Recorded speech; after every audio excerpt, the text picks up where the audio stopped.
अस्सलाम वालेकुम। CI equities की तरफ से अब्दुल रहमान आज इस वीडियो में आपके साथ हाजिर हैं। तो आज के पॉडकास्ट में हमारे मेहमान हैं इमरान मेमन साहब, जो कि एक वेल एक्सपीरियंस पर्सनैलिटी हैं स्टॉक मार्केट के लिहाज से। तो सर, कैसे हैं आप? जी अल्हम्दुलिल्लाह भाई, आप सुनाइए। अल्हम्दुलिल्लाह सर। सर, आप हमारा मैं आपके अपने व्यूअर्स से शेयर करना चाहूँगा कि जो आपने हमें पिछले वीक में जो आपने हमें स्टॉक्स बताए थे, उनके जो रिजल्ट्स थे, मैं वो शेयर करना चाहूँगा। सबसे पहले जो एनआरएल जी था, जी। वो आपने 1 सितंबर को उसकी हमें आपने बताया था कि प्राइस 267 पे था और वो हाई गया 393 पे, ऑलमोस्ट 47% का गेन। उसके बाद जो पीआरएल था, वो 11 सितंबर को आपने हमें बताया था 32.6 से 37.3 पर गया, ऑलमोस्ट 14% का गेन। उसके बाद 11 सितंबर को ही आपने हमें टीआरजी का बताया था, वो 63 पर था और वो 80.8 पर गया, ऑलमोस्ट 28% का गेन। और उसके बाद आपने हमें 8 सितंबर को डीसीएल का बताया था, जो कि 16 से जो कि 13 से 16 पर गया, ऑलमोस्ट 16% का गेन दिखाया उसने हमें। तो सर, क्या जादू है आप में? कैसे आप बताते हैं कि कैसे आप प्रिडिक्ट करते हैं स्टॉक्स को, कैसे आप एनालाइज करते हैं? हमारे व्यूअर्स के साथ भी शेयर करें प्लीज। भाई मैं अल्लाह माफ करे, जादू तो है ही नहीं कुछ भी। बस ये कि एक अल्लाह का शुक्र है कि स्टडी है, जो कि बहुत सारे लोग उस स्टडी को नहीं मानते। इंटरनेशनली वो बाकायदा एक स्टडी है। पाकिस्तान में अनफॉर्चुनेटली वो स्टडी नहीं मानी जाती ना। मार्केट प्लेस इस बात पे यकीन करते हैं ना, इन्वेस्टर यकीन करते हैं कि टेक्निकल एनालिसिस वाकई में कोई स्टडी है। हाँ, उसको स्टडी के तौर पे लेते हैं, बट इस तरह से लेते हैं कि चलो हमने डे ट्रेड कर लिया या इस तरह से कुछ कर लिया। अदरवाइज अगर हम यूँ देखें तो जो टेक्निकल एनालिसिस है वो आपको 1 मिनट से लेके अगले 10 साल तक का बहुत ज़बरदस्त एनालिसिस दे सकता है।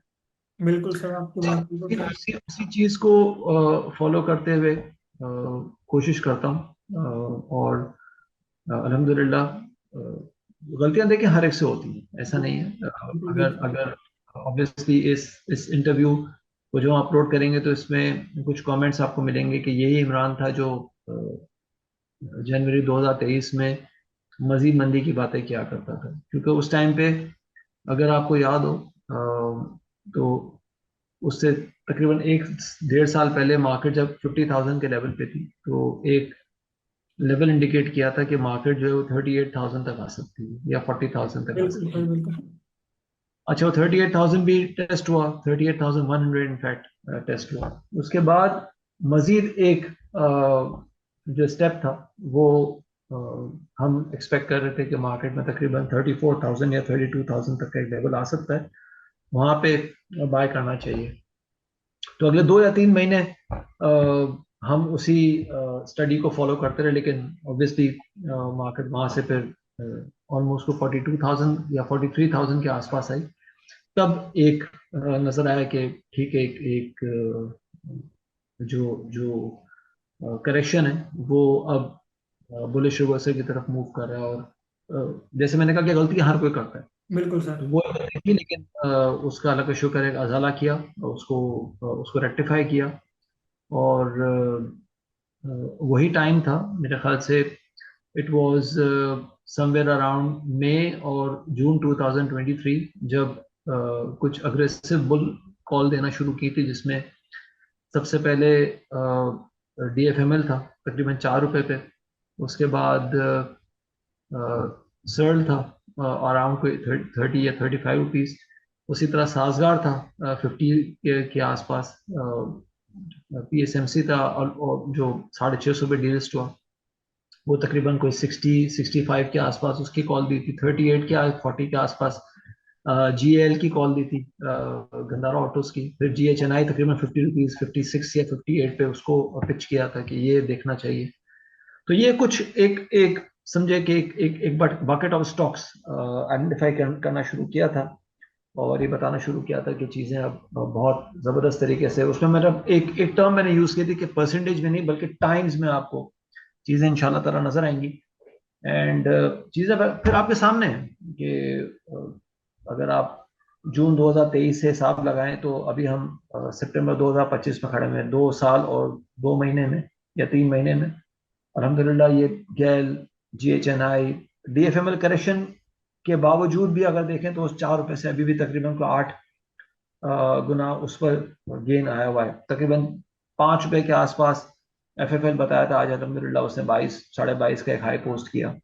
इसी तरह से अगर सर्ल की बात करें तो कहाँ 35 या 38 का लेवल था, 130 का उसने हाई पोस्ट किया। तो ये चीजें हैं। अगेन मैं ये समझता हूँ कि जो जो एक चीज मैंने एक फर्क सीखा है ना मार्केट में, वो ये कि फंडामेंटल्स आपको बता रहे होते हैं कि मार्केट में क्या करना चाहिए, टेक्निकल्स आपको बता रहे होते हैं कि मार्केट में वो काम कब करना चाहिए। अब अगर फंडामेंटल्स आपको बता रहे हैं कि मार्केट में तेजी का रुझान है, टेक्निकल्स आपको बताते हैं कि वो तेजी का रुझान कब स्टार्ट हो सकता है या कब तेजी करनी चाहिए। इसकी मैं छोटी सी और मिसाल देता हूँ।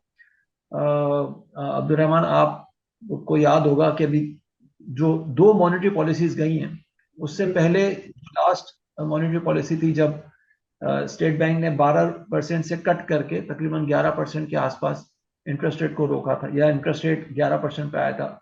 जी जी आपको याद होगा जब 12% पे हम थे ना, उस वक्त मैंने एक मैसेज दिया था, तकरीबन को ये जनवरी या लास्ट ईयर नवंबर की बात है, कि 12% या 11% लास्ट कट होगा, अगर होगा तो उसके बाद शायद मार्केट में रेट कट नहीं होगा, बल्कि शायद इसका रिवर्सल होना शुरू हो जाएगा।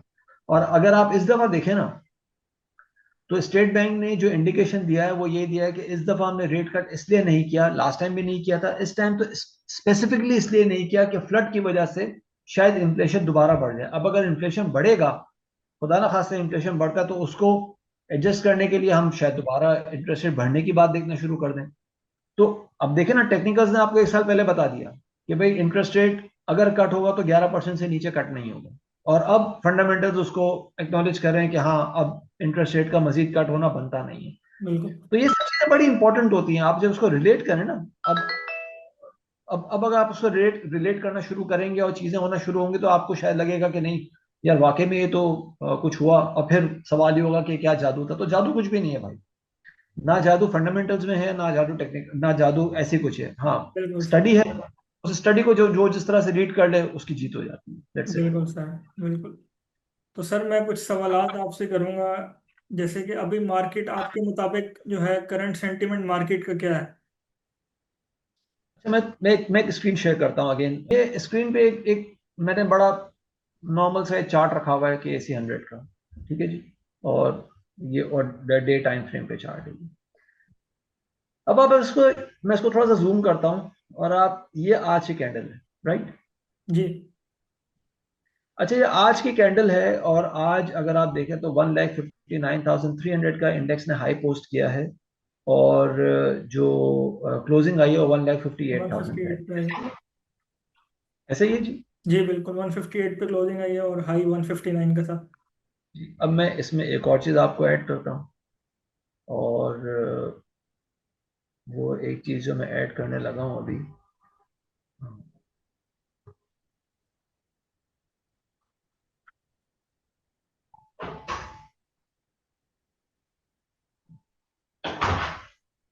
ये जनाब, कल के लिए जो हमने रिपोर्ट बनाई थी ना, ये उसका मैं स्क्रीनशॉट आपके साथ शेयर करने लगा हूँ, राइट। जी बिल्कुल सर। जस्ट मोमेंट, मैं इसको जरा जूम कर लूँ। और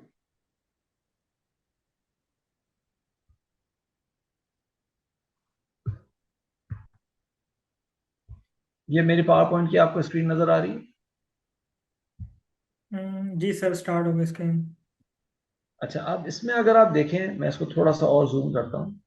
ये हमने 19 तारीख के लिए जो आउटलुक लिखा था ना, उसमें ये बात की थी कि इनगल्फिंग बुल पैटर्न बना है। अब इनगल्फिंग बुल, ये पैटर्न, ये कल वाली कैंडल है जो इनगल्फिंग बुल बनी थी, ठीक है। जी नजर आ रही है इसमें जी आपको? जी नजर आ रही सर। और ये हाई वॉल्यूम के साथ हुई थी, ठीक है, राइट। जी जी सर ये हाई पे क्लोज हुई है। ठीक है जी। अच्छा, अब इसके बेस पे हमने बात की थी कि राइजिंग वॉल्यूम के साथ बुलिश इंगल्फिंग पैटर्न बना है, तो ये इंडेक्स को 1,58,990 से लेके वन। 1,59,100 तक लेके जा सकता है, ठीक है, राइट। जी सर।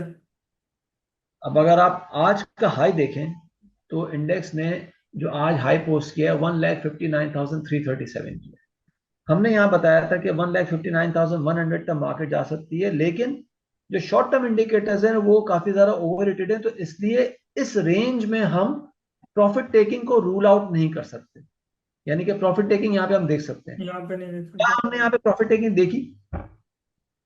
जी सर। ठीक है, तो अब आप मुझे बताइए कि इसमें जादू क्या था? जादू तो कुछ भी नहीं था। जादू नहीं था सर, ये टेक्निकल और फंडामेंटल एनालिसिस पे था सारा। ठीक है जी। अब जो आज कैंडल बनी है वो बनी है जनाब एक स्पिनिंग टॉप। ठीक है, वो जो जो जो कैंडल्स को समझते हैं वो समझ जाएंगे कि स्पिनिंग टॉप का मतलब क्या होता है। लेकिन इस स्पिनिंग टॉप के साथ जो ये पॉइंट है ना, यहाँ पे अगर आप देखें तो ये वॉल्यूम हमने देखा है तकरीबन कोई 890 मिलियन का KC 100 से। ठीक है, ये अब ये KC 100 स्टॉक से जो 890 मिलियन का हमने जो आज वॉल्यूम देखा है, ये अगर वॉल्यूम को हम हिसाब लगाएं तो जनाब ये वॉल्यूम आप देख सकते हैं कि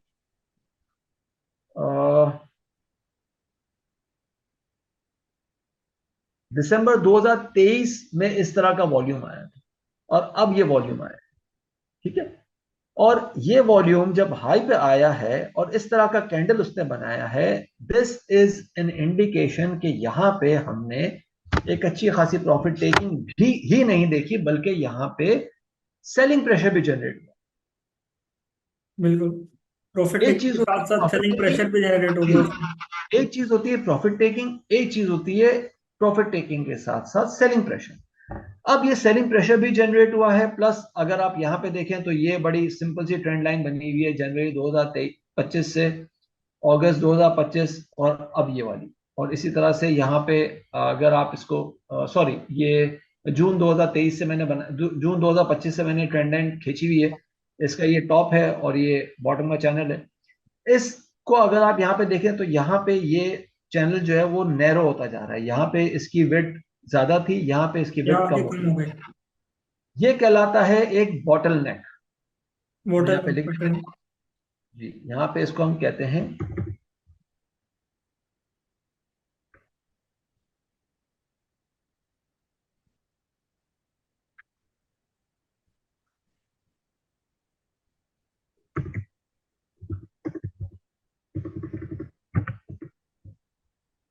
तो मैं थोड़ा फॉन्ट साइज बढ़ा देता हूँ। बॉटल नेक या इसको हम कहते हैं राइजिंग वेज। क्योंकि देखें अगर आप यहाँ पे देखें तो एक पिज्जा के स्लाइस जैसा एक बन रहा है ना, एक जी, त्रिकोण बन रहा ट्रायंगल है, में इसको हम पैटर्न कहते आ हैं। गया, ट्रायंगल टाइप में। अब ये जी, अब ये राइजिंग वेज बनना या बॉटल नेक बनना ये बताता है कि यहाँ पे इसकी रेंज जो है ना वो नैरो हो रही है। अब ऊपर जाने के जो नंबर्स है ना वो कम हो सकते हैं, तेजी हो सकती है, बट वो तेजी शायद 50 पॉइंट, 100 पॉइंट, 200 पॉइंट, हजार हजार पॉइंट की शायद तेजी अब हम उस तरह से ना देखें। हाँ देख पाए, बिल्कुल सर। प्लस यहाँ पे अगर आप देखें, ये मैंने नीचे RSI प्लॉट किया हुआ है। यहाँ पे इस जगह पे जब हमने 1,57,479 का एक हाई बनते हुए देखा, यहाँ पे हमारा डेली RSI 83 पे था, जबकि आज एक नया ऑल टाइम हाई 1,59,000 पे देखा। लेकिन उसके बावजूद RSI ने नया हाई नहीं बनाया, RSI is actually getting lower.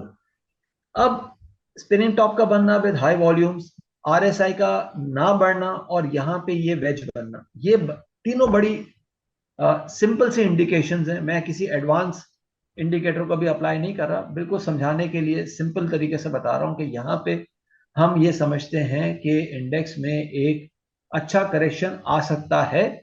और वो अच्छा करेक्शन अगर आता है और ये इस सपोर्ट को तोड़ता है, जो कि तकरीबन अगर यहाँ इस सपोर्ट की अगर बात करें तो ये 1,56,200, और ये सपोर्ट अगर टूटती है तो we can see the index going towards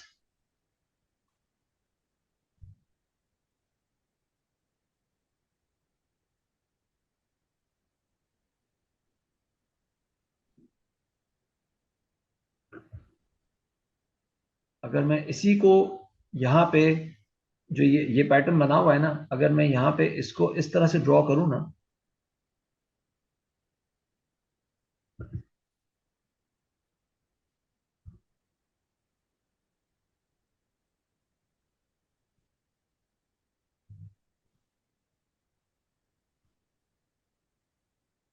तो इंडेक्स की जो पहली इमीडिएट सपोर्ट आ सकती है 1,54,200 तक आ सकती है। ठीक है, और ये लेवल अगर टूटता है, अगर ये लेवल टूटता है तो नेक्स्ट जो सपोर्ट हम देख सकेंगे वो तकरीबन 1,43,000 तक देख सकेंगे, विच मीन्स कि अगर इंडेक्स यहां पे ये 1,54,000 का लेवल तोड़ता है तो तकरीबन 10,000 पॉइंट्स की हम मजीद गुंजाइश मार्केट में देखेंगे करेक्शन के लिए। जी सर, रिपोर्टेड। चलें जी सर, जी, हम अब अपने नेक्स्ट इसमें क्वेश्चन इसमें की तरफ इसमें इसमें अगर आप ये पूछ ओके। इसमें अगर आप ये पूछते हैं कि उसका ट्रिगर क्या हो सकता है, तो मैं समझता हूं कि उसका ट्रिगर इंटरेस्ट रेट होगा। इसके अलावा कोई ट्रिगर हो नहीं सकता। अभी फिलहाल तो कोई ट्रिगर उस तरह से नजर नहीं आ रहा, लेकिन एक ट्रिगर हो सकता है जो कि इंटरेस्ट रेट के बढ़ने का हो सकता है। सर, इसके बाद हम ना उस पर बात कर लेते हैं कि अभी कौन से सेक्टर्स मार्केट में जो है वो अच्छे परफॉर्म कर रहे हैं और कौन से सेक्टर्स में इन्वेस्टर्स को अभी इन होना चाहिए इस टाइम पे आके। अच्छा ठीक है, देखिए ऑनेस्टली स्पीकिंग मैं समझता हूं कि फॉर न्यू बाइंग, दो कि हम एक ब्रोकेज हाउस से ताल्लुक रखते हैं, और हम अगर ये कहेंगे किसी इन्वेस्टर को कि न्यू बाइंग से थोड़ा सा गुरेज करें, तो वो उस तरह से कोई वर्क अच्छी नहीं बात होगा सर। नहीं होती from the brokers point of view. But still I'll I'll be honest with you. I'll give a genuine, unbiased view. मैं समझता हूं कि यहाँ पे नई बाइंग फिलहाल नहीं करनी चाहिए किसी भी सेक्टर में। ठीक है, और थोड़ा सा प्रॉफिट टेकिंग का इंतजार करना चाहिए, थोड़ा सा करेक्शन का इंतजार करना चाहिए। जो पैसे बनाए हैं उनको घर लेके जाना चाहिए, इंस्टेड ऑफ के हम ये सोचते रहें कि नहीं हम सिर्फ पैसे कमाएंगे या स्क्रीन पे बढ़ते हुए देखेंगे, हम उसको घर लेके नहीं जाएंगे। That can be a very bad approach. अगर कुछ करेक्शन आती है, अच्छी करेक्शन आती है, तो आईटी सेक्टर को देखा जा सकता है। इसके साथ साथ मैं समझता हूं कि रिफाइनरी सेक्टर को देखा जा सकता है इफ अगेन थोड़ा सा करेक्शन आता है। अब देखें इस करेक्शन से क्या मुराद है। हम अगर इंडेक्स की करेक्शन की बात करें और अगर आज ही ये बात करें, तो तकरीबन आप ये समझें कि मार्केट ने जब जुमे की नमाज के बाद हमने देखा कि मार्केट तकरीबन कोई 400-600 पॉइंट नेगेटिव हो गई थी, लेकिन उस 400-600 पॉइंट नेगेटिव होने के बावजूद TRG was not falling या TRG was not going into red zone. NRL कुछ देर के लिए गया बट इट बाउंस बैक। फिर बात करूंगा। FFL FFL ने क्लोजिंग अगेन 22 के आसपास ही दिखाई। एट वन पॉइंट वो लग रहा था कि शायद 21 के लेवल भी नीचे तोड़ देगा। अब कहने का मकसद ये है कि हम अगर इंडेक्स को देख के बात करेंगे ना, तो यस इंडेक्स बेस्ड स्टॉक्स, जो कि मैं रिपीटेडली एक बात कर रहा हूं कि इंडेक्स बेस्ड स्टॉक्स जिसमें OGDC, to an extent all the cements, जिसमें लकी सीमेंट है, DG खान है, पाइनियर है। पाइनियर में शायद हो सकता है 20 या 25 रुपए की और ऊपर जगह हो, बट पाइनियर में एक अच्छी करेक्शन ड्यू है। मेपल लीफ में अच्छी करेक्शन ड्यू है। इसके साथ साथ PPL अच्छा करेक्ट कर सकता है, PSO कैन करेक्ट, मारी में एक अच्छी करेक्शन, बहुत बड़ी करेक्शन ड्यू है। अगर हम रिफाइनरी की बात करें तो मैं समझता हूं कि ATRL शायद उस तरह से मूव ना करें। ठीक है, और ये बात मैं अभी से नहीं कर रहा, ये बात मैं तकरीबन को 4-6 महीने से रिपीटेडली कर रहा हूं कि ATRL ने अपना एक जो साइकिल था, बुलिश साइकिल, वो अच्छा कंप्लीट किया है 700 सवा 700 के आसपास। अब बारी है नेशनल रिफाइनरी और PRL की, और नेशनल रिफाइनरी ने भी अच्छा एक हाई पोस्ट कर दिया। नेशनल रिफाइनरी अगर हम बात करें तो it is at the edge of breaking a very old, तकरीबन को 5-6 साल का एक कंसोलिडेशन फेज है, एक कंसोलिडेशन पैटर्न है जो नेशनल रिफाइनरी ब्रेक करने की एज पे है। 2 दफा उसने अटेम्प्ट लिया है, लास्ट वीक भी आई बिलीव लिया था, या उससे पहले वाले हफ्ते लिया था, और एक आज लिया, जब हमने इसको दोबारा से ये आप समझे 394 पे हमने आज इसको देखा, 10 सितंबर को उसने 382 का हाई पोस्ट किया था। अब ये पैटर्न क्या है? ये पैटर्न मैं, अगर ये स्क्रीन आपको नजर आ रही हो, जैसे मैंने नेशनल रिफाइनरी का चार्ट ओपन किया हुआ है, ये जी पैटर्न आपको नजर आ रहा है, जी ठीक जी है। अच्छा, अगर यहाँ पे आप देखें, इस जगह पे दिसंबर 2023 में इसने 383 का एक हाई पोस्ट किया था, ऐसे ही। जी उसके बाद अगर हम यहाँ पे देखें तो इस जगह पे सितंबर 2021 में इसने 398 का हाई पोस्ट किया, ठीक है जी, जी सर। यहाँ पे। अब मैं यहाँ पे एक हॉरिजॉन्टल लाइन खींचता हूं और आप ये देखें, सितंबर 2021, दिसंबर 2023 और इस वक्त सितंबर 2025, ये 2025। अगर आप देखें तो इस हॉरिजॉन्टल लाइन के अंदर ही नेशनल रिफाइनरी जो है वो ट्रेड कर रहा है, और काफी महीनों से नहीं बल्कि काफी सालों से इस चैनल में ये ट्रेड कर रहा है, ठीक है। अब यहां पे नजर आ रहा है, कैसे नजर आ रहा है? वो ऐसे नजर आ रहा है कि ये मंथली कैंडल है, मैंने मंथली चार्ट खोला हुआ है, जी जी ये मंथली कैंडल है। यहां पे इस मंथली कैंडल ने ये टेस्ट किया था और यहां पे धड़ाम से नीचे आ गया था, ठीक है। जी सर। और इस नीचे आने के साथ साथ मंथली टर्म्स पे इसमें वॉल्यूम जो थे वो वॉल्यूम में भी इतने काफी कम कमी आई थी देखने में। कम थे। यहाँ पे दिसंबर में भी इसने एक हाई पोस्ट किया, एक कैंडल का विग बनाया और नीचे आ गया। यहाँ पे भी वॉल्यूम कदरन लो है इसके। अब यहाँ पे अगर देखें ना, तो इस पर्टिकुलर जगह पे इस कैंडल में वॉल्यूम अभी हाई तो है खैर वो। जस सितंबर खत्म होने में अभी 12 दिन हैं, लेकिन यहाँ पे वॉल्यूम जो है ना वो बढ़ते हुए नजर आए। वो बढ़ता है प्लस नजर।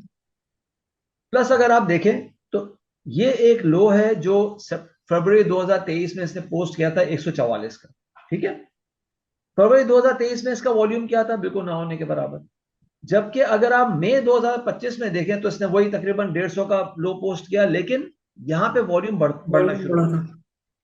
तो ये वॉल्यूम का लो पे वॉल्यूम का आना ना, ये बता रहा है कि नेशनल नेशनल रिफाइनरी का जो कंसोलिडेशन फेज है ना, वो कभी भी खत्म हो सकता है। और मैं समझता हूं कि ये, अगर हम टाइम फ्रेम पे बात करें तो टाइम साइकिल के हिसाब से मैं समझता हूं कि ये कंसोलिडेशन फेज जो है वो अगले एक साल में ये बहुत बेहतरीन तरीके से कंसोलिडेशन फेज हमें ब्रेक होते हुए नजर आएगा। कि हो सकता है कि अगले एक साल में या एक साल के बाद जब हम नेशनल रिफाइनरी को देख रहे हो तो शायद इस जो जो जिस लेवल पे अभी खड़ा हुआ है शायद उससे डबल उसका रेट नजर आ रहा हो। और अगर हम यहाँ पे बात करें तो उसका रेट तकरीबन कोई 650 650 के आसपास नजर आ सकता है, विच मीन्स के जिस लेवल पे खड़ा हुआ है वहां से तकरीबन दुगना रेट इसका हो सकता है। तो अब आपने इंडेक्स को देखना है तो उसके स्टॉक्स डिफरेंट है, लेकिन अगर आपने स्टॉक वाइज देखना है ना, तो मैं अभी भी समझता हूं कि PRL, national national refinery, TRG, Telecard, FFL, अगर ये 23 रुपए से ऊपर खड़ा होता है तो नई रेंज इसमें ओपन होते हुए नजर आएगी। फिलहाल एफएफएल में प्रॉफिट टेकिंग करनी चाहिए। और इसके साथ साथ अगर हम बात करें तो नेटसोल है, अपना एयरलिंक है, इसको देखना चाहिए। डीएफएमएल को देखना चाहिए। डीएफएमएल बहुत लंबी कंसोलिडेशन में है, ये कभी भी ब्रेक हो सकता है। तकरीबन 9 रुपए के आसपास मैंने हेस्कॉल बताया था कि हेस्कॉल का कंसोलिडेशन फेज हम खत्म होते हुए देख सकते हैं। आज आप देखें तो तकरीबन 11 रुपए 80 पैसे का उसमें हाई नजर आएगा फिर। हेस्कॉल ने भी हाई पोस्ट किया है। तकरीबन अगर आप देखें तो 9 रुपए से 2 रुपए 80 पैसे का इसने गेन किया है। तो 2 रुपए 80 पैसे का मतलब ये हुआ तकरीबन 31% ये गेन दे चुका है ऑलमोस्ट एक महीने में। तो ये बिल्कुल। बड़ा इंपॉर्टेंट है देखने के लिए कि आपको अब इंडेक्स को देखना लाजमी नहीं है, आप अपने स्टॉक्स पे फोकस करें और वो स्टॉक्स इंशाल्लाह ताला हम आप लोगों को बताते रहते हैं। और हमारे जो जितने हमारे ग्रुप में हमारे क्लाइंट्स हैं उनको हम चीज़ें अपडेट कर ही रहे हैं टाइमली अच्छा सर, ये जो न्यू कमर्स आ रहे हैं अभी मार्केट में, जो न्यू इन्वेस्टर्स हैं, उनके लिए कोई स्पेसिफिक स्टॉक्स हैं हमारे पास जो मतलब कुछ आगे आने वाले टाइम में जो बढ़ते हुए हमें नजर आएंगे? अभी जैसे मैंने अर्ज किया ना कि नेशनल रिफाइनरी, पीआरएल, डीएफएमएल, टेलीकार्ड और इसके साथ साथ टीआरजी। देखें, 1 या 2 दिन की करेक्शन होना कोई सरप्राइज की बात नहीं है। इनफैक्ट अगर 1 हफ्ता भी स्टॉक्स में करेक्शन रहती है तो कोई सरप्राइज की बात नहीं है। लेकिन आपने देखना यह है कि क्या आप 10 या 15% करेक्शन को फोकस कर रहे हैं, या यहां से मिसाल है 50% या 70% gain in in the time horizon of से इंशाल्लाह ताला नेक्स्ट 3 to 6 months उसको फोकस कर रहे हैं। तो अगर उसको फोकस कर रहे हैं तो मैं अभी भी ये कहूंगा कि DFML, PRL, Searle, national refinery, इसके साथ साथ Telecard, TRG, NetSol, ATRL, these are all the top picks जिनको आप इग्नोर नहीं कर सकते। एक और स्टॉक है यूनिटी, जिसको आप इग्नोर नहीं कर सकते इन लेवल्स पे। Thank you so much sir, आपने हमारे व्यूअर्स को इतना कुछ सिखाया, इतने स्टॉक्स के बारे में बताया।